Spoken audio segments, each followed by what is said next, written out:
جیسے ہی وہ اندر داخل ہوئے تو دیکھا کہ لاؤنج اندھیرے میں ڈوبا ہوا تھا کیونکہ رات کے 2 بج رہے تھے۔ ریان نے ہاتھ بڑھا کر لائٹس آن کی اور پھر ایک دم سب کو اونچی آواز میں پکارنے لگا، دادی جان، بابا، تایا جان، چچا جان، آلیار۔ عبیر نے اس کو ایسے پکارتے دیکھا تو بہت سارے سوال اس کے ذہن میں آئے، مگر فی الحال وہ چپ رہی۔ آلیار کی جھٹ سے آنکھ کھلی۔ ذروہ کی بھی ریان کے مسلسل بولنے کی وجہ سے آنکھ کھل گئی۔ اسے کیا ہوا ہے؟ آلیار درد کے باعث بامشکل اٹھا۔ پتہ نہیں، اور یہ آئے کب اور اس طرح کیوں چلا رہے ہیں؟ ذروہ نے پوچھا۔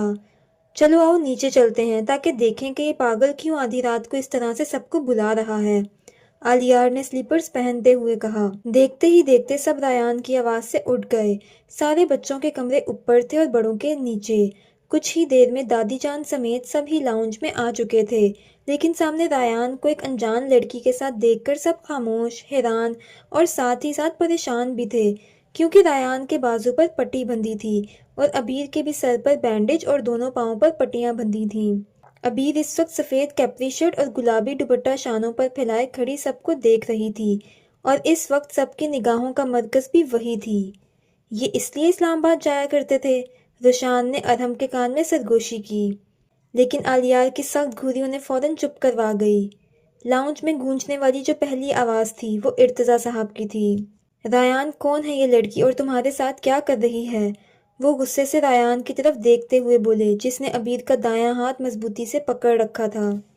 عبیر ان کی آواز پر فوراً سہم گئی اور بچوں کی طرح ریان کی اوٹ میں چھپنے لگی۔ اب وہ ریان کے پیچھے کھڑی خوف سے ہلکا ہلکا کانپ رہی تھی۔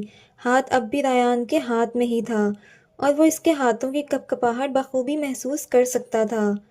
ریان نے اسے نرمی سے اپنے پیچھے سے نکالا، مگر وہ آنکھوں میں آنسو لیے نفی میں سر ہلانے لگی اور اس کا ہاتھ کھینچنے لگی، جیسے کہنا چاہ رہی ہو چلیں یہاں سے، لیکن ریان اپنی جگہ سے نہیں ہلا اور اسے اپنے ساتھ کھڑا کرتا ہوا بولا، ریلیکس عبیر، ڈرے مت۔ سب حیرانی سے اس لڑکی کا رونا اور ریان کا سمجھانا دیکھ رہے تھے۔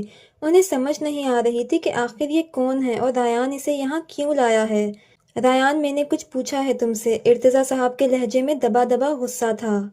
بابا غصہ نہ کریں اور پہلے تحمل سے میری بات سن لیں۔ اس نے عبیر کی طرف دیکھا اور پھر چچا جان کی طرف، جو خاموشی سے بس عبیر کو ہی دیکھے جا رہے تھے۔ یہ عبیر ہے، چچا جان کی بڑی بیٹی۔ ریان نے سکون سے سب کے سروں پر بم گرایا۔ کیا؟ سب کے منہ سے بے اختیار نکلا۔ مرتضیٰ صاحب کو یقین نہیں آیا۔ انہیں لگا انہیں سننے میں کوئی غلطی محسوس ہوئی ہے، کیونکہ صبا شاہ نے مرتضیٰ صاحب سے وعدہ لیا تھا کہ وہ عبیر کی طرف پلٹ کر بھی نہیں دیکھیں گے۔ صبا شاہ کو شاید یہ خدشہ تھا کہ کہیں وہ عبیر کو ان سے چھین نہ لیں، لیکن مرتضیٰ صاحب نے وعدہ نبھایا، دل پر پتھر رکھ کر بیٹی کی جدائی برداشت کی۔ یہ میری عبیر ہے؟ انہوں نے بامشکل یہ الفاظ ادا کیے۔ جی چچا جان، یہ آپ کی عبیر ہے، آپ کی بیٹی ہے۔ ریان کے یہ کہنے کی دیر تھی کہ وہ اپنا ضبط کھو بیٹھے اور صوفے پر گرنے کے سے انداز میں بیٹھ گئے اور پکارا، میرے پاس آؤ۔ عبیر نے ریان کی طرف دیکھا تو ریان نے سر ہلا کر اسے جانے کو کہا۔ وہ زخموں کی وجہ سے رفتہ رفتہ چلتی ہوئی ان کے پاس پہنچی۔ مرتضیٰ صاحب نے فوراً کھڑے ہوتے ہوئے اسے خود میں بھینچ لیا اور پھوٹ پھوٹ کر رونے لگے۔ شاید وہ زندگی میں پہلی بار اس طرح رو رہے تھے۔ عبیر بھی باپ کی شفقت پاتے ہی ہچکیوں سے رونے لگی۔ سب کی آنکھیں ان کے ملن پر نم تھیں۔ وہ والہانہ پن سے اسے چومنے لگے۔ مرتضیٰ صاحب نے 23 سال کی جدائی برداشت کی تھی اور آج وہ اپنا ضبط کھو بیٹھے تھے۔ تم میری بیٹی ہو، میری عبیر ہو، تم میری جان ہو، وہ محبت سے یہی بولتے جا رہے تھے۔ عبیر اس قدر پیار پر حیران بھی تھی اور خدا کی شکر گزار بھی تھی۔ مرتضیٰ، ہمیں بھی تو اپنی بیٹی سے ملنے دو، دادی جان نے پیار سے کہا۔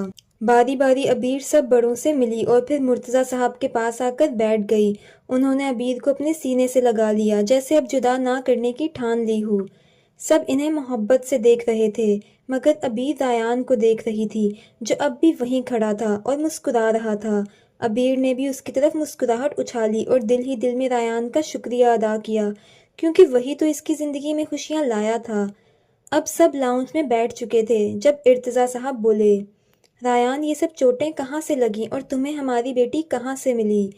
ریان نے وہ سب سوچتے ہوئے غصے سے مٹھیاں بھینچ لیں اور پھر ساری کہانی ان کے گوش گزار کر دی۔ سب نے تکلیف سے عبیر کی طرف دیکھا، جو اب نظریں جھکائے بیٹھی ہونٹ کاٹ رہی تھی۔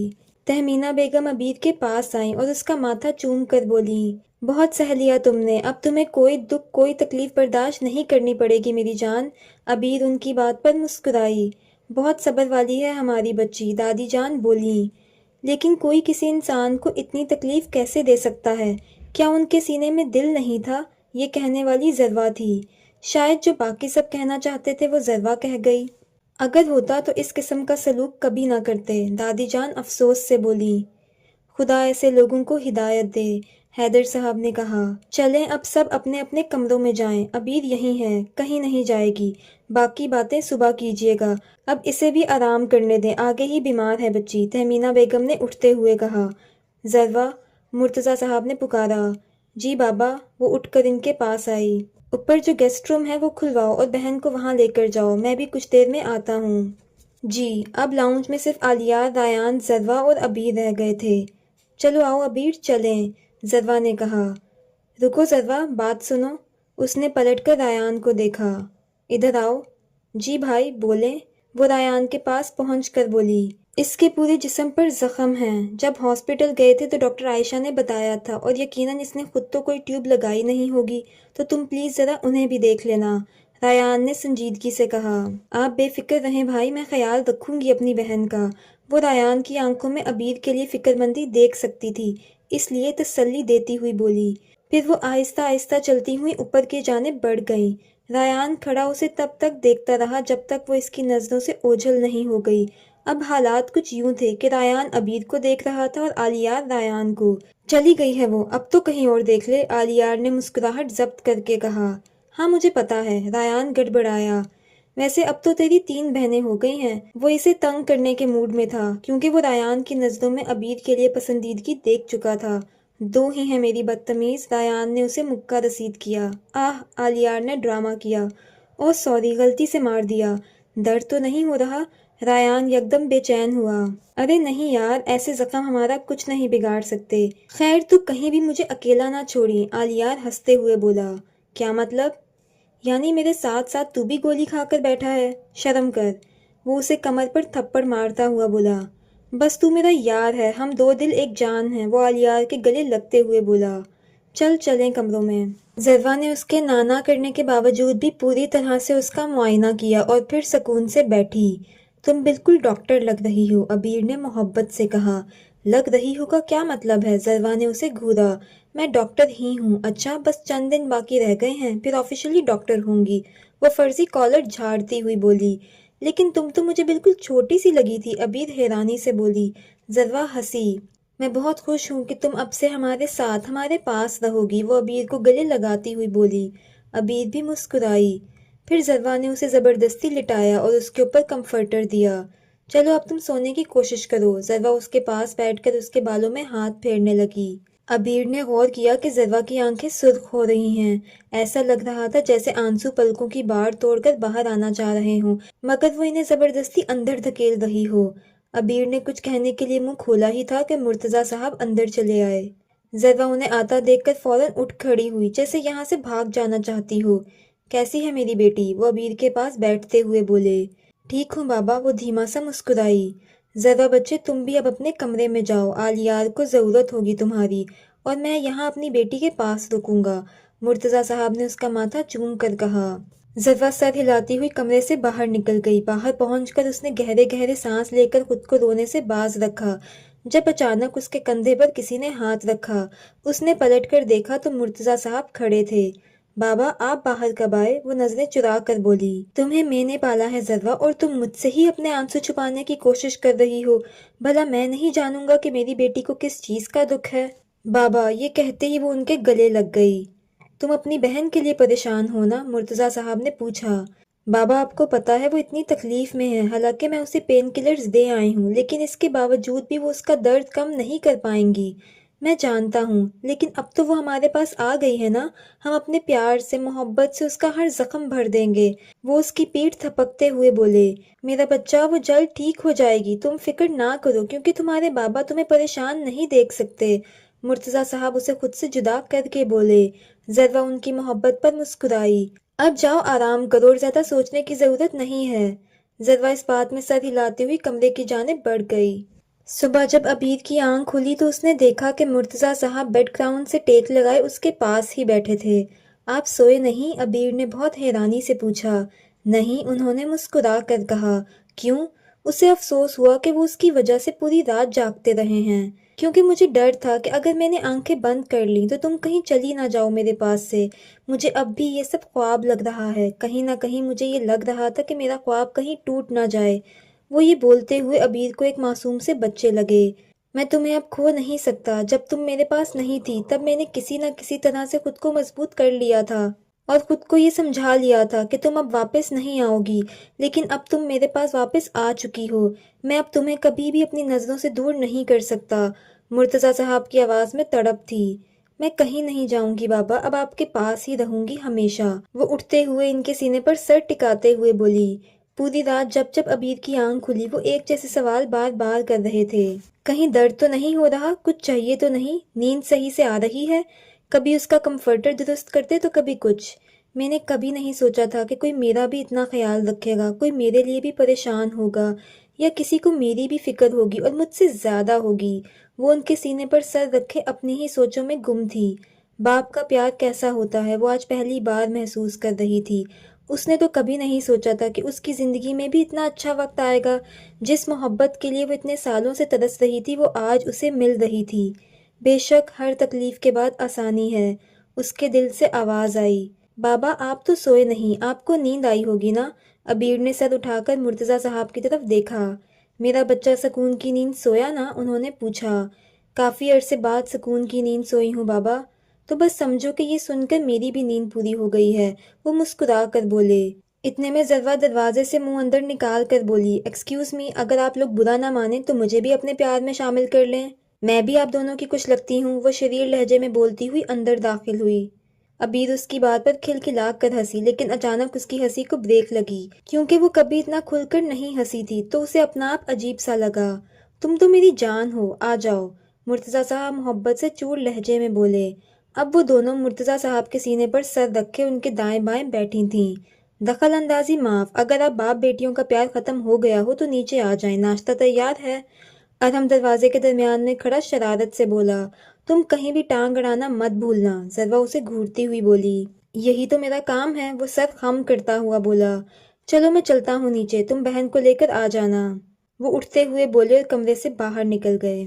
گھر کے چند لوگوں کے علاوہ سب ہی ناشتے کی میز پر موجود تھے۔ عبیر دادی جان کے ساتھ بیٹھی تھی۔ وہ اسے اپنے ہاتھوں سے ناشتہ کروا رہی تھیں، جیسے وہ ذرا اور روشان کو بچوں کی طرح کروایا کرتی تھیں۔ باادب، باملاحظہ، ہوشیار، گولیاں کھائے ہوئے حضرات تشریف لا رہے ہیں۔ ارحم اچانک اپنی کرسی سے کھڑا ہوتا ہوا بولا۔ اس کی بات پر سب نے سیڑھیوں کی جانب دیکھا جہاں سے آلیار اور رایان آ رہے تھے، اور پھر عبیر سمیت سبھی کہکا لگا کر ہنسنے لگے۔ آلیار ارحم کے پاس آ کر بولا، آخر تو بڑا کب ہوگا؟ کبھی نہیں، ارحم نے 32 دانتوں کی نمائش کرتے ہوئے جواب دیا۔ ذرا بیٹا ناشتہ دو انہیں، تہمینہ بیگم نے کہا۔ جی تائی جان۔ اچھا تو عبیر، سب سے پہلے ہم آپ کو اپنا تعارف کرواتے ہیں اور پھر باقی سب کا، کیونکہ اب جب کہ آپ ہمارے پاس آ چکی ہیں تو آپ کو ہمارا پتہ ہونا چاہیے، روشان نے ناشتہ کرتے ہوئے کہا اور ساتھ ہی شریر نظروں سے ارحم کی جانب بھی دیکھا۔ لیکن میں اس کو سب کا تعارف کروا چکا ہوں، تمہیں بولنے کی ضرورت نہیں ہے، رایان نے جواب دیا، کیونکہ وہ جانتا تھا کہ ان دو شیطانوں کے دماغ میں کیا چل رہا ہے۔ عبیر نے تھوڑا حیرانی سے رایان کی طرف دیکھا، جیسے کہنا چاہ رہی ہو کب کروایا تعارف؟ بولنے دیں، اتنے تو کیوٹ ہیں یہ دونوں، عبیر نے آہستہ آواز میں کہا۔ آپ کو یہ شکل کدھر سے کیوٹ لگ رہی ہے؟ وہ روشان کا چہرہ پکڑ کر بولا۔ عبیر نے حیرانی سے رایان کو دیکھا۔ عبیر آپ انہیں چھوڑیں، یہ تو ایسے ہی بول رہے ہیں اور میری سنیں، وہ رایان کا ہاتھ ہٹاتے ہوئے بولا۔ میں ہوں روشان اور یہ میرا بھائی، میرا یار، میرا پیار، میرا ساتھی ارحم، ہاں اور شیطانوں کا سردار بھی، آلیار درمیان میں بولا۔ ارے بھائی، محسوس کریں کہ گولی لگی ہے آپ کو، کم از کم آج کے دن تو بیمار بن کر دکھائیں، ارحم آلیار کی طرف دیکھتا ہوا بولا۔ اچھا تو آگے بڑھتے ہیں، یہ ہیں ہمارے ڈاکٹر صاحب، جن کا ہاسپٹل تو کراچی میں ہے، مگر نہ جانے کیوں یہ ہاسپٹل چلانے کی بجائے بھاگے بھاگے اسلام آباد کیوں جاتے تھے؟ ارحم معصومیت کے سارے ریکارڈ توڑتا ہوا بولا۔ رایان کو لگا بریڈ کا پیس اس کے حلق میں اٹک گیا ہے۔ آپ جاننا چاہتی ہیں یہ اسلام آباد کیوں جاتے تھے؟ ارحم دوبارہ بولا۔